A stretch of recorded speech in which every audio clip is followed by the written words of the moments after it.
Support for Steppin Out comes in part from the Kristovich family in honor of Mary Lou and Bill Kristovich.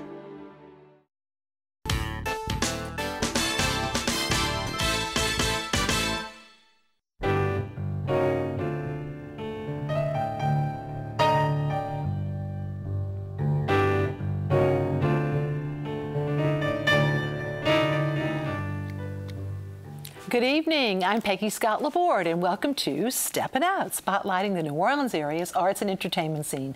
Seated at our table tonight, Gwen Tompkins, host of the radio program Music Inside Out, airing twice weekly on WWNO Radio. Hello, Miss Gwen. Hello. Hi there, glad to see you. Here.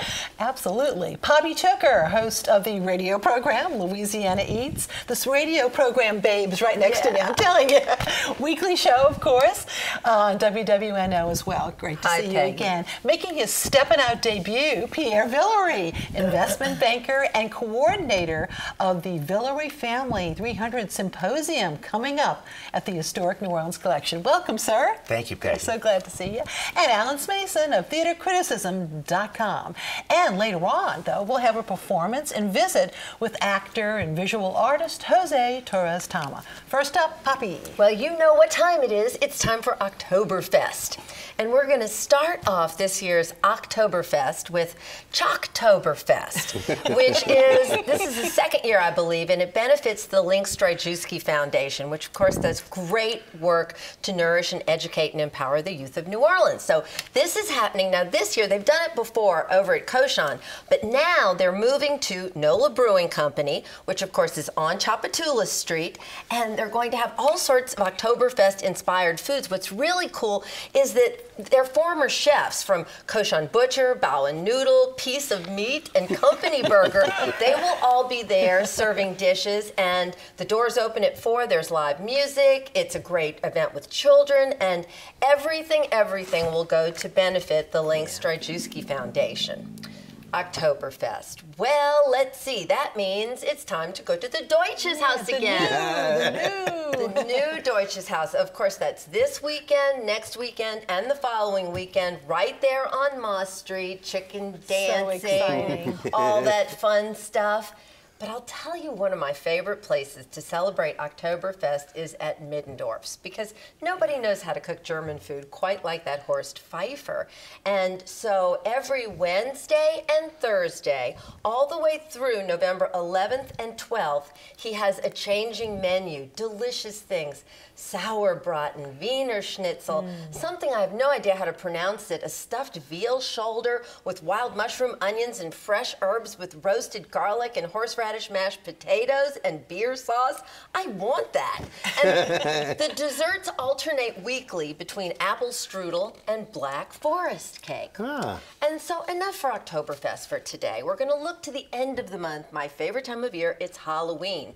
And I know I have talked your ear off about Poppy's pop-up drag queen brunches, and I thought that the audience might like to have a taste of what it's like at one of those brunches.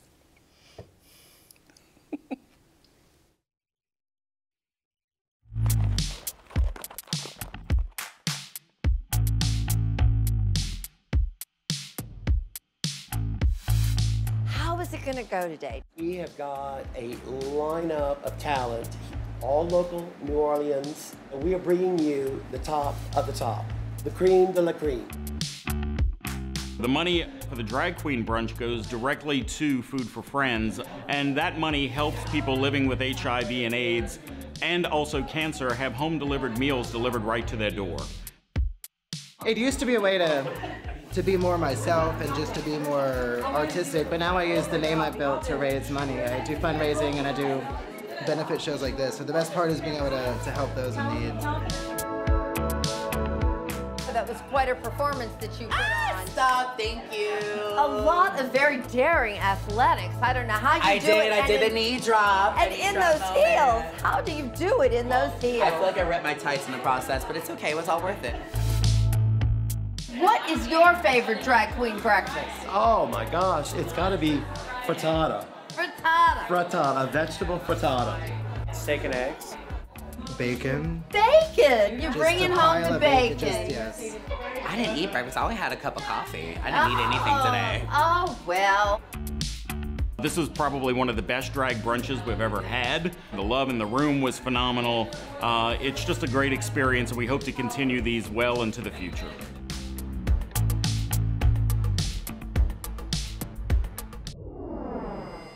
My. Well, I've been telling you about it. So it's happening the last time for this year for sure on the Sunday of Halloween weekend at Tujak's. It's only $75, tax and tip.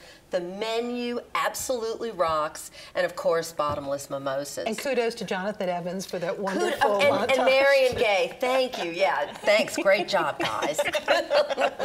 And we have to chime in. October 16th, one of our Season of Good Taste, WYS, benefiting WYS over at Trinity on Decatur. So call in or go to WYS.org if you'd like to sign up for that, and you're helping Channel 12.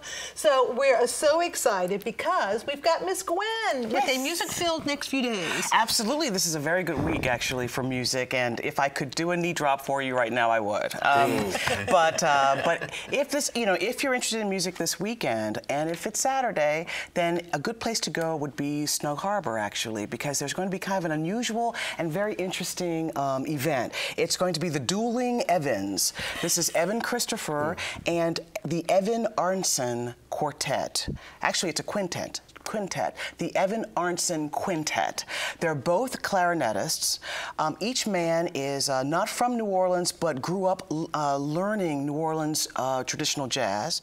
And they're going to be playing together 2 shows on Saturday at 8 and at 10, actually. And I don't know if it's actually going to be a cutting contest, you know what I mean, between, jazz musicians. Rivals. But, but the guys are very well matched, and they are crackling with new ideas, and I think that that's the place to be, really, on Saturday.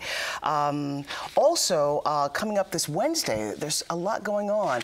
There's going to be a wonderful concert over at the Prime Example Jazz Club. Have you been there before? I have, yeah. It's a wonderful little place. It's like a throwback almost. It's a real jazz club, sort of in the old school tradition. The owner lets you in and says, "Hello, hi, please have a seat here." You know what I mean? And you sit down and you can just feel the sweat off of the musicians. It's really wonderful. And Jesse Mcbride, the pianist, who is really an up-and-coming pianist in this area, and he is going to be leading the Next Generation band over at the Prime Example on Wednesday night. And that's going to be 2 shows, one at 7 and one at 10.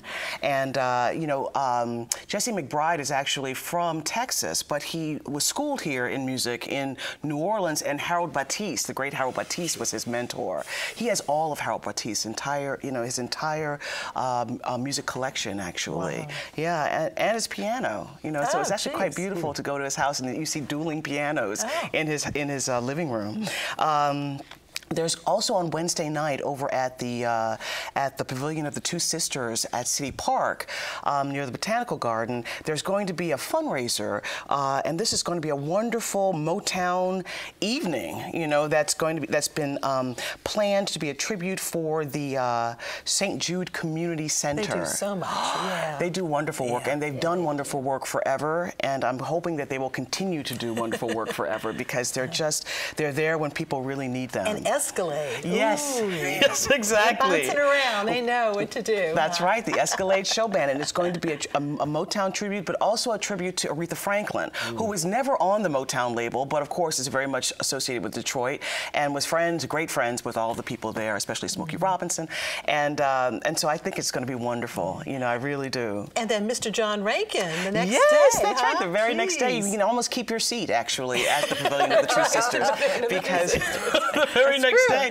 it's going to be John Rankin, this fantastic guitarist, and he's going to be playing with yet another fantastic guitarist and banjoist, Don Vappy, over at the Pavilion of the Two Sisters, along with Tom Fisher on clarinet and washboard jazz. So stepping out just about every night here. Yeah, I think so. I think so. Thank you. Well, Pierre, we get to step back with you. Yes. Okay. The name Villeray may seem slightly familiar because it probably is one of the oldest family names, even before 1718. You found out. That's correct. That's correct. correct. This came about, a group of family members said, gee, we're celebrating 300 years, and we have always been told that our ancestors arrived with Bienville in 1718. We found out that that's not exactly the case. Etienne Villery explored the Gulf of Mexico from 1699 to 1705 with Iberville, who was Bienville's brother. And there is not a passenger manifest from Bienville's landing here when he planted the flag for France. And what we did find was some militia records that showed that Etienne was in the militia in 1720. And of course, he appears very widely in the census of 1723. And this is how he's listed. He was incorrectly listed as 33 years old, and his possessions included his wife, one Indian squaw servant, 1 cow, and approximately 10 acres of land, which today would be an Audubon Park. So we just kind of picked, this year because we're pretty certain that he was here before 1718, probably sometime after 1705. Now we have to mention, though, also Major Jacques Villery. That's correct. Who, of course, was the first native-born governor of Louisiana, That's correct. second governor of the state of Louisiana, and what a life he had. Yes, he had a remarkable life, and as we go through this celebration, this weekend celebration, one of the things we're doing on Sunday morning, we're taking the Creole Queen and Bill Highland, who's a very well-known historian and very colorful gentleman, is taking us down on the Creole Queen. We're going to land at Chalmette Battlefield. This is open to the public, by the way, and we'll talk about our website in a minute where you can get this information. But he will give us a lecture on the way down. We'll be able to tour the Chalmette Battlefield, which is the site of the Villery Plantation.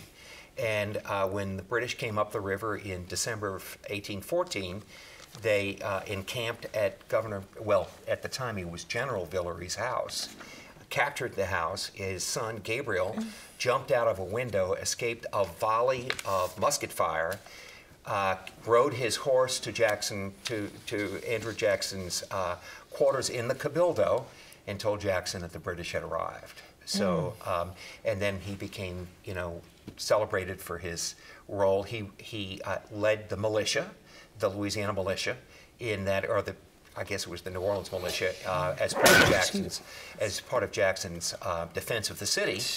And then, of course, that was in 1815, became governor in 1816. Now, the Historic New Orleans Collection, not only are they hosting you, but they have a lot of wonderful images like that we've just seen. There's even a pillbox from an ancestor, Yes, there's been so many Villery descendants, but one of them is, this is fascinating.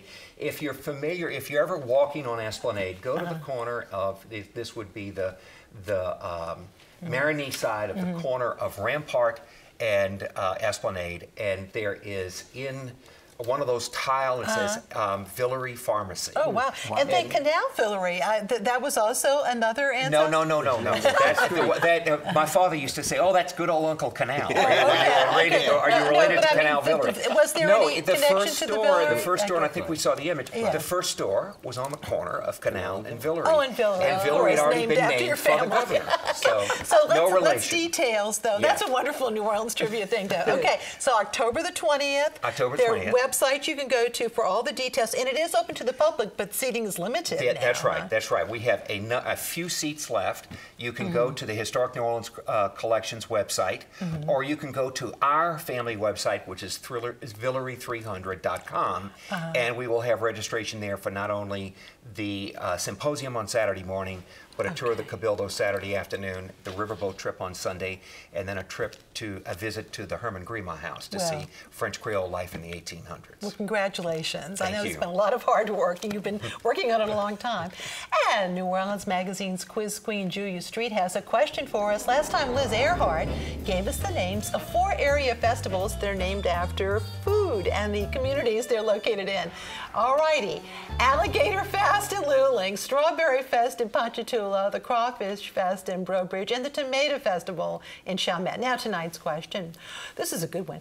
What college team and what NFL team did Drew Brees play for before coming to the Saints? Email your answers to Steppin Out at WYS.org. Our prizes, a year's subscription to Louisiana Life magazine, a dish towel with the message, Silence of the Lambs, from our friends at Wearable Vegetables, and a pair of free admission passes to either the Audubon Zoo, Aquarium of the Americas, or Butterfly Garden. We also have a gift certificate for Kitchen Witch Bookshop, and of course they have their vegan Taco Tuesday, so look them up as well. And you know, you can go to WYS.org for our online calendar to see our lineup of events, including the Fall Garden Festival this weekend at City Park, and a lecture about the Spanish monarchy in the 18th century North America at the HNOC. That's next Thursday. You can also link to our WYS YouTube website to see our program. Earlier today,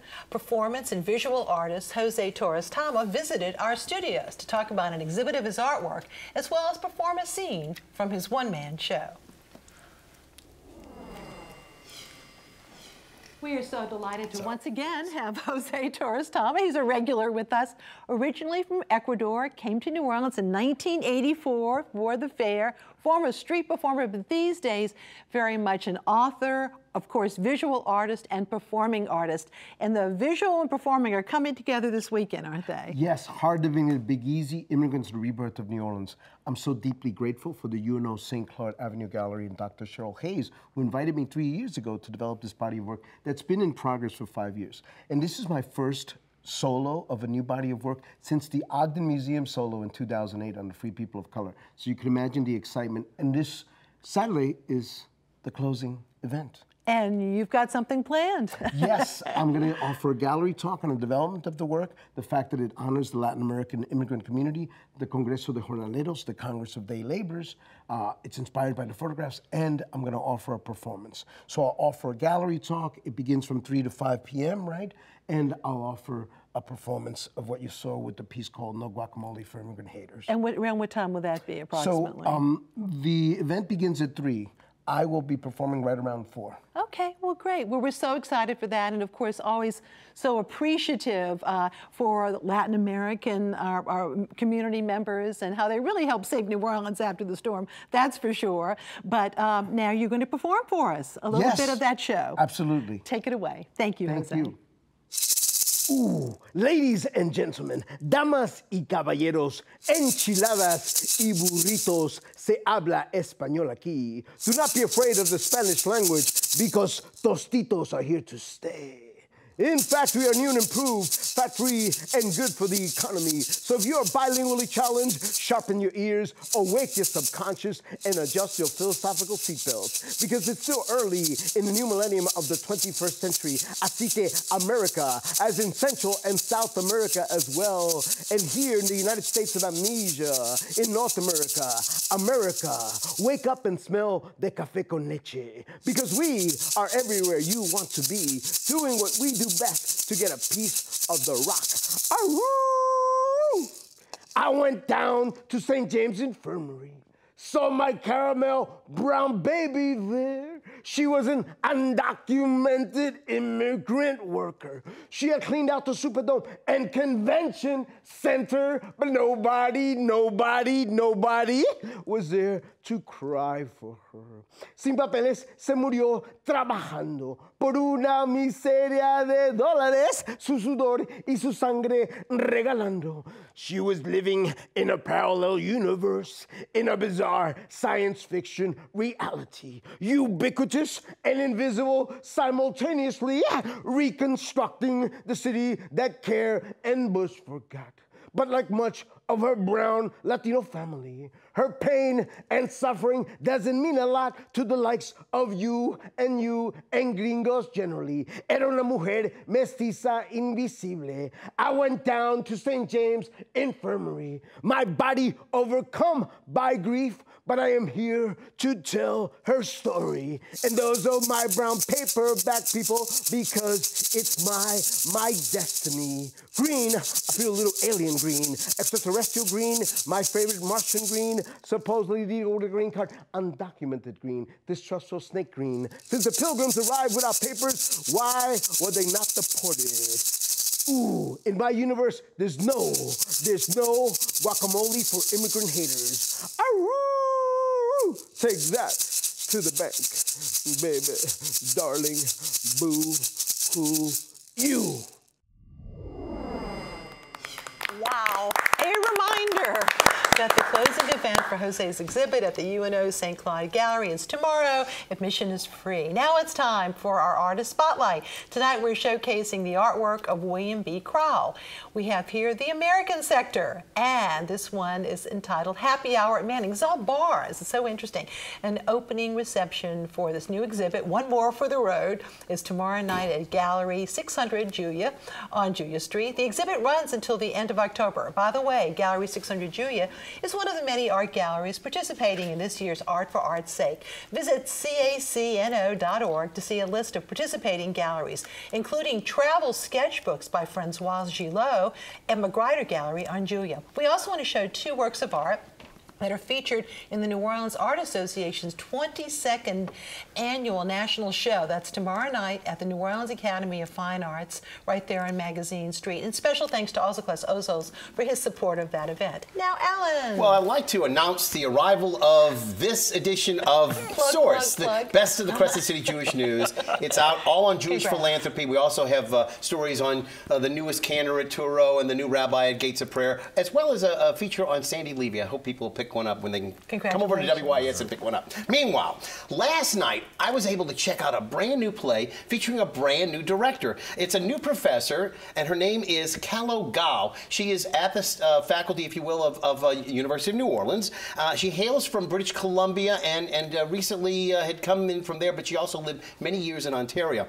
The play in question, though, is Paula Vogel's Desdemona, a play about a handkerchief that was first produced back in 1993. That was 25 years ago. The play follows her Obie Award winner, the Baltimore Waltz, but again, it was some years, about 4 years or so before How I Learned How to Drive. Now, first of all, if you know anything about Othello, it's the Shakespearean tragedy that deals with the Moor, and the Moor's wife, of course, is Desdemona, who's falsely accused of being unfaithful, and of course is accused by Iago, that's Othello's confidant, if you will, who plants a suspicion in the eyes of her supposed infidelity. Well, despite its title, Desdemona, a play about a handkerchief, is about as much about a play dealing with a handkerchief as the Supreme Court nomination is about beer. It's really about turning the whole Shakespearean plot around on its head. In this version, Desdemona, played by Rachel Morris, loses the handkerchief, and her handmaiden Amelia, who is of course Iago's wife, Emily Lassane plays that part, steals it to pass it on to her husband. Of course, the problem is she does so before learning that Desdemona has been acting out sexually with a whole bunch of people, including her newfound friend Bianca, a local madam. So in this darkened room, Bianca allows Desdemona to act the part of a harlot without any repercussions. And the repressed maiden, if you will, finds unbridled lust and it comes into her own womanhood, if you would. But Shakespeare, of course, finds that Desdemona is unjustly accused. But with Vogel, she is really guilty of infidelity in many, many ways. The key here is that she doesn't realize who it is that it is in that darkened area, in that, if you will, bedchamber. Vogel insists that the women use British or Irish brogues. She also insists that there are no blackouts that occur between the scenes, and this choreography that goes in between each, with the dancing between all the different characters that really helps to enhance the action. Projections also add to it. It's a 90-minute long work, no intermission. The performances are very good, especially for a college production. Keep in mind that the women of the Renaissance era were really much more than chattel. So the women introduced themselves in more or less a 20th century setting. We get to know them very much. Again, I really love the work as a college production, but also one that I think is really worth seeing. People need to go out and see this because there's only, unfortunately, one last performance. That'll be tomorrow night. A very special work, and I really wish that we could see more of it.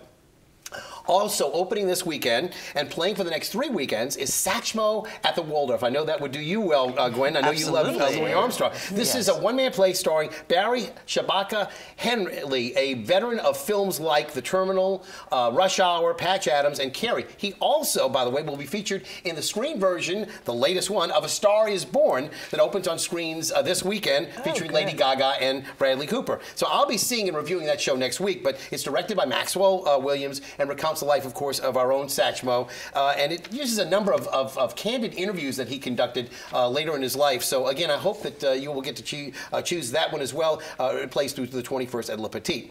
Now, also, before I go away with any loss in being able to talk about the other kind of music that's out there besides jazz, the symphony is going to be presenting a very, very important work. That's the Mozart Symphony No. 41, known as the Jupiter Symphony, and that's going to be featuring Jennifer Coe on violin. Works also by Stravinsky and Ayer, but Mozart's Jupiter Symphony will be on Thursday, October the 18th at the Orpheum. Thank you so much, Alan. Now time for our picks of the week. Gwen. Okay, my pick of the week is going to be the 13th annual Crescent City Blues and Barbecue Festival, which is going to be at Lafayette Square next weekend. Okay. You're going to have a great time. Everyone complains about Jazz Fest tickets being so expensive, but this is Jazz Fest, your ticket money at work. It's a free festival. Good point. That's put on by the New Orleans Jazz and Heritage Festival Foundation. It's fabulous. Jim Yvonne is going to be there, the guitarist, Shamika Copeland, Walter Wolfman Washington, Samantha Fish. Be there or be square. Thank you. Poppy. Well, on Sunday, 2 great events. Cirque de Cuisine 2018, that benefits SoFab, and it's a fantastic tour of all these great kitchens in the French Quarter, and the 2nd annual Muffaletta Festival taking place just across the railroad tracks right there in Metairie. Metairie Road. Thank you, Pierre. The Family Symposium, 2 weeks from tomorrow at the Historic New Orleans Collection, and if that is sold out by then, you're welcome to join us for any of the other events that weekend, particularly the Riverboat Ride. Yes, indeed. Thank you, Alan. On Monday, October the 8th, for those that don't go to the opening night for Adults House Part 2 at Southern Rep, try to check out the Academy of St. Martin in the Fields. They're world famous. They're going to be at Dixon Hall, and there is an opportunity to eat dinner with them following the performance. All right, thank you. And my picks, the Moreau Foundation's Blues, Brews, and Barbecue Festival is tomorrow, and admission is free. The festival is located on the Dockville Farm in Violet, Louisiana. Visit bluesintheparish.com to learn more. And don't forget the Tennessee Williams Festival Night of Reading, Songs, and Poetry fundraiser next Tuesday evening right here at WYS. Nell Nolan, Francine Siegel, Janet Duvall, many local notables. You're helping out the Tennessee Williams Festival. TennesseeWilliams.net for details. Thank you all very much, and thank you all so much for watching. Good night.